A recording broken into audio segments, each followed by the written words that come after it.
कुठलीच व्यवस्था आता साहेब ॲनेटॉमी, बायोकेमिस्ट्री आणि एक तिसरा कोर्स पहिल्या वर्षाला शिकवला जातो आणि फिजिओलॉजी, हे 3 कोर्स. आणि जे प्रायव्हेट मेडिकल कॉलेजला साहेब जे डॉक्टर्स पहिल्या वर्षाला द्यावे लागतात, जे प्रायव्हेट मेडिकल कॉलेजला लागू असतात, ते साहेब गव्हर्नमेंट मेडिकल कॉलेजला लागूच नाही आहेत. डॉक्टरच नाही आहेत तिकडे. मग जर डॉक्टरच नाही आहेत तर साहेब आपण तिथे कंपाऊंडर बाहेर काढणार आहोत की डॉक्टर बाहेर काढणार आहोत 5 वर्षांनी? साहेब ही फार गंभीर बाब आहे. व्हाईट पेपर तर याच्यावर निघालाच पाहिजे. प्रत्येक इन्स्पेक्शनचा व्हाईट पेपर निघाला पाहिजे. त्या इन्स्पेक्शनचं झालं काय साहेब? तिकडे इन्फ्रास्ट्रक्चर जाऊन बघा. सिव्हिल हॉस्पिटल रिकामा झाला. आता कोणी गरीब माणूस जो सिव्हिल हॉस्पिटलमध्ये जातो उपचार घ्यायला, त्याला सांगितलं जातं तू गोव्याला जा. आता इथे उपचार घेतले जाणार नाही, तू गोव्याला जा, रेफर केलं जातं तिकडे.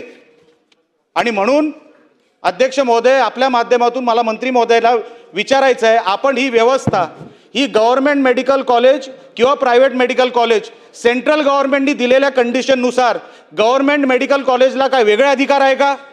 म्हणजे काही करू शकतात का गव्हर्नमेंट मेडिकल कॉलेज? व्यवस्था नाही दिली तरी चालेल का मेडिकल कॉलेजला गव्हर्नमेंटच्या? आणि प्रायव्हेट मेडिकल कॉलेजला काय वेगळी व्यवस्था आहे का? एवढा माझा प्रश्नाचं उत्तर मंत्री महोदयांनी द्यावं.